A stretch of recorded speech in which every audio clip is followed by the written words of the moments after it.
सुरुवातीला बातमी अक्कलकुवा आणि मोलगी या दोन भागांना जोडणाऱ्या देवगोई घाट परिसरामध्ये स्कूल बसचा भीषण अपघात झालाय। विद्यार्थ्यांना घेऊन जाणारी स्कूल बस ही थेट 100 ते 150 फूट खोल दरीमध्ये कोसळली याची माहिती मिळाली आहे। खोल दरीत कोसळलेल्या बसमध्ये दबल्यामुळे एका विद्यार्थ्याचा मृत्यू झालाय। अपघातग्रस्त स्कूल बसमध्ये अंदाजे 20 ते 30 विद्यार्थी असल्याची माहिती मिळाली आहे। मोलगी गावाहून अक्कलकुवाच्या दिशेने विद्यार्थ्यांना घेऊन जात असताना आंबेबारी परिसरामध्ये हा अपघात झाला। 100 ते 150 फूट खोल दरीमध्ये ही बस कोसळल्यामुळे बसचा चक्काचूर झालाय। जखमींना तातडीने अक्कलकुवा ग्रामीण रुग्णालयात दाखल करण्यात आल्याची माहिती मिळाली आहे। नंदुरबारमधून आमचे प्रतिनिधी निलेश पवार आपल्यासोबत फोन लाईनवरती आहेत। निलेश, कधीची ही घटना आणि आताचे अपडेट काय? खरं तर दिवाळीच्या सुट्ट्यांमध्ये आदिवासी विकास विभागाच्या आश्रमशाळा आहे, त्यांची मुलं हे गावाकडे जातात, त्यांनाच घेण्यासाठी आश्रमशाळेची ही गाडी खरं तर मोलगी परिसरात गेल्याचं बोललं जात होतं आणि ते मोलगीवरनं परतत असतानाच या गाडीचा अंमलीबारी परिसरात खोलदरीत कोसळून अपघात झाल्याचं समजतंय। त्या ज्यावेळेस गाडी ही कोसळली त्यावेळेस 20 ते 25 विद्यार्थी गाडीत असल्याचा प्राथमिक अंदाज व्यक्त केला जातोय। त्यातील काठीच्या निंबीपाडा परिसरातल्या एका विद्यार्थ्याचा मृत्यू झाल्याची बातमी समोर येत आहे। प्रशासन या सगळ्या घटनास्थळाकडे गेलेलं आहे, त्या ठिकाणी मदत कार्य देखील सुरुवात करत आहे। मात्र आता नेमकं ही बस पुढे विद्यार्थ्यांना घेऊन जात होती आणि कुठल्या आश्रमशाळेची होती हे प्रशासनाच्या खुलाशानंतरच स्पष्ट होणार आहे। बरोबर निलेश, धन्यवाद या सगळ्या माहितीसाठी। तर ही दृश्य आहेत 100 ते 150 फूट खोल दरीमध्ये विद्यार्थ्यांना घेऊन जाणारी आश्रमशाळेची ही बस आहे जी देवगोई परिसरामध्ये कोसळली आहे। यामध्ये एका विद्यार्थ्याचा मृत्यू झाल्याची माहिती मिळते। मात्र 20 ते 30 विद्यार्थी या बसमध्ये प्रवास करत होते अशी देखील माहिती मिळते। त्यामुळे ही बस नेमकी कोणत्या आश्रमशाळेची, किती विद्यार्थी होते आणि सध्या परिस्थिती काय या संदर्भातले अपडेट आपण घेऊच। मात्र तुर्तास ही दृश्य समोर आली आहेत। 20 ते 30 विद्यार्थ्यांना जे सुट्टीवर गेले होते दिवाळीच्या त्यांना घेऊन पुन्हा आश्रमशाळेत जाणारी ही बस देवगोई परिसरात 100 ते 150 फूट खोल दरीमध्ये कोसळली आणि त्यानंतर आता रेस्क्यू ऑपरेशन सुरू आहे। यामध्ये एका विद्यार्थ्याचा मृत्यू झाला अशी माहिती मिळते। यानंतर राजकीय वर्तुळातून आता बातमी आहे। राष्ट्रवादी काँग्रेस पार्टी शरदचंद्र पवार पक्षाची मुंबईतील यशवंतराव चव्हाण सेंटर इथे बैठक पार पडली। या बैठकीत शरद पवार यांनी आगामी स्थानिक स्वराज्य संस्थांच्या निवडणुकीसंदर्भात महत्त्वाच्या सूचना दिल्या आहेत। शरद पवार यांनी बैठकीत पक्षानं भाजपसोबत युती करू नये अशा सूचना दिल्याची माहिती सूत्रांकडून मिळाली आहे। शिवाय स्थानिक स्वराज्य संस्था निवडणुकीमध्ये मूळ ओबीसींना उमेदवारी द्यावी, जर मूळ ओबीसी प्रमाणपत्रधारक उमेदवार मिळाला नाही तर कुणबी प्रमाणपत्रधारक उमेदवाराचा विचार करावा अशा सूचना दिल्याची माहिती खात्रीलायक सूत्रांकडून मिळते।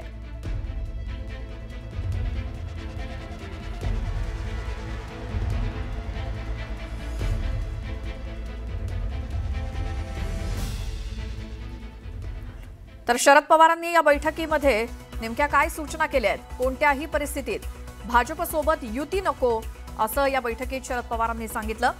स्थानिक स्वराज्य संस्थांच्या निवडणुकीमध्ये मूळ ओबीसी उमेदवारांना संधी द्या असंही शरद पवार म्हणाले। मूळ ओबीसींना कुठेही दुखवू नका, ओबीसी उमेदवार नसलेल्या ठिकाणीच कुणबी प्रमाणपत्रधारकांचा विचार करा अशा सूचना या बैठकीमध्ये शरद पवारांनी आपल्या पक्ष पदाधिकाऱ्यांना, कार्यकर्त्यांना दिल्यात। तर निवडणुकांच्या तोंडावर मनसे ॲक्शन मोडवर आली आहे। मुंबईतील मतदार याद्यांच्या निरीक्षणासाठी 1 ते 2 जणांची निवड करण्यात आली आहे। मतदानाच्या दिवशी दुबार मतदानासाठी येणाऱ्यांवरती मनसे बारीक नजर ठेवणार आहे।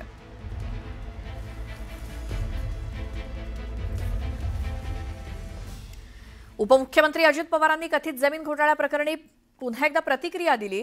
संपूर्ण प्रकरणाची चौकशी सुरू आहे, चौकशीनंतर सत्य समोर येईल असं अजित पवार म्हणाले। काही वर्षांपूर्वी असेच आरोप झाले होते, मात्र 15 वर्ष झाली तरी काहीही समोर आलं नाही। निवडणुका आल्या की असे आरोप होतच असतात असं अजित पवार म्हणाले।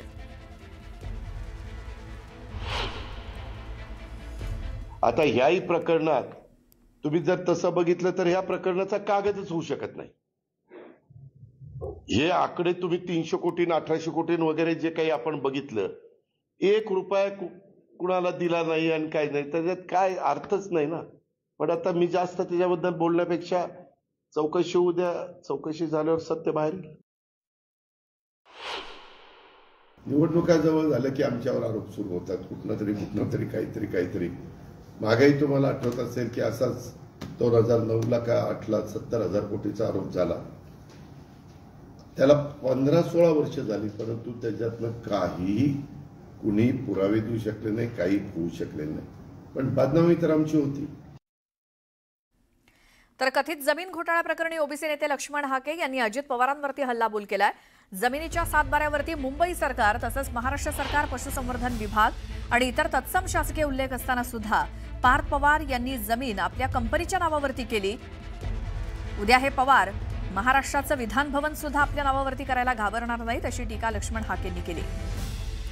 तर जमिनी हडप करणं हा उपमुख्यमंत्री अजित पवार यांचा धंदा आहे आणि तोच वारसा पुढे पार्थ पवार चालवतायत, असंही हाके म्हणाले.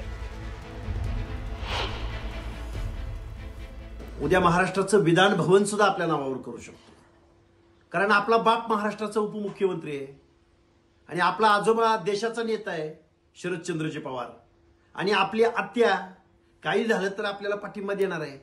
हे पवार सगळे ब्रिटिश ईस्ट इंडिया कंपनीचे सदस्य आहेत. ब्रिटिश ईस्ट इंडिया कंपनी गेली देशाच्या बाहेर, पण पवार ईस्ट इंडिया कंपनी या महाराष्ट्रामध्ये काम करते. शासकीय जमिनी हडप करणे हा अजितदादा पवारांचा धंदा काही नवीन नाही, आणि आता पार्थ पवार त्यांचा वारसा चालवतोय. राजकारण तापलंय. या प्रकरणामध्ये अनेक धक्कादायक खुलासे होत आहेत. या प्रकरणी निलंबित करण्यात आलेला तहसीलदार सूर्यकांत येवले हा मुंढवा भागातील जी जमीन आहे ती पार्थ पवार यांच्या अमेडिया कंपनीला मिळवून देण्यासाठी गेली अनेक महिने प्रयत्न करत होता आणि याचे पुरावे आता समोर आलेत. तहसीलदार सूर्यकांत येवलेनं सर्वात आधी ही जागा महार वतनदारांची आहे आणि ते भोगवटा भरण्यास तयार असल्यामुळे त्यांना ती जागा परत देण्यात येतंय असं पत्र जून महिन्यामध्ये बोटॅनिकल सर्व्हे ऑफ इंडिया या संस्थेला दिलं आणि ही जागा तत्काळ रिकामी करण्यास सांगितलं. त्यानंतर येवलेनं जुलै महिन्यात उपविभागीय अधिकारी कार्यालयाला दुसरं पत्र लिहिलं आणि ही जागा मूळ वतनदारांना परत देण्याची प्रक्रिया सुरू करण्यास सांगितलं. वतनदारांची पॉवर ऑफ अटॉर्नी ही शीतल तेजवानीकडे असल्यामुळे आणि शीतल तेजवानीनं ही जागा 300 कोटींना अमेडिया कंपनीला विकली असल्यामुळे ही जागा अमेडिया कंपनीला देण्याचे आदेश दिले. त्यामुळे तहसीलदार येवलेला हाताशी धरून ही जमीन बळकावण्याचे प्रयत्न अनेक महिन्यांपासून सुरू होते हे दिसून येत आहे. तर येवलेनं बोटॅनिकल सर्व्हे ऑफ इंडियाला लिहिलेली आणि उपविभागीय कार्यालयाला लिहिलेली पत्र देखील आता समोर आली आहेत.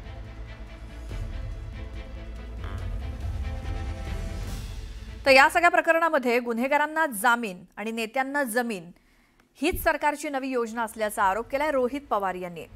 वोट चोरी करून जमिनीची लूटमारी असं नवं ब्रीदवाक्य ठेवायला हरकत नाही, असाही टोला रोहित पवारांनी महायुती सरकारला लगावलाय. नवी मुंबईत शिंदेच्या शिवसेनेला 5,000 कोटींची सिडकोंची जमीन, पुण्यामध्ये भाजपला 1,800 कोटींची जैन बोर्डिंगची जमीन, असे विविध घोटाळे रोहित पवारांनी ट्विट करून समोर आणले. की करून वोट चोरी, करूया जमिनीची लूटमारी, असं या सरकारचं ब्रीदवाक्य तिथं झालेलं आहे. आणि गुन्हेगारांना जामीन आणि नेत्यांना जमीन अशा विषयाचं सरकार या राज्यामध्ये तिथं आलेलं आहे. पूर्णपणे मुख्यमंत्री देवेंद्र फडणवीस या सगळ्या गोष्टींसाठी जबाबदार आहे, या भ्रष्टाचारासाठी जबाबदार आहे. दोन्ही उपमुख्यमंत्री जबाबदार आहे. सरकारमध्ये असणारा प्रत्येक व्यक्ती या गोष्टीसाठी तिथं जबाबदार आहे.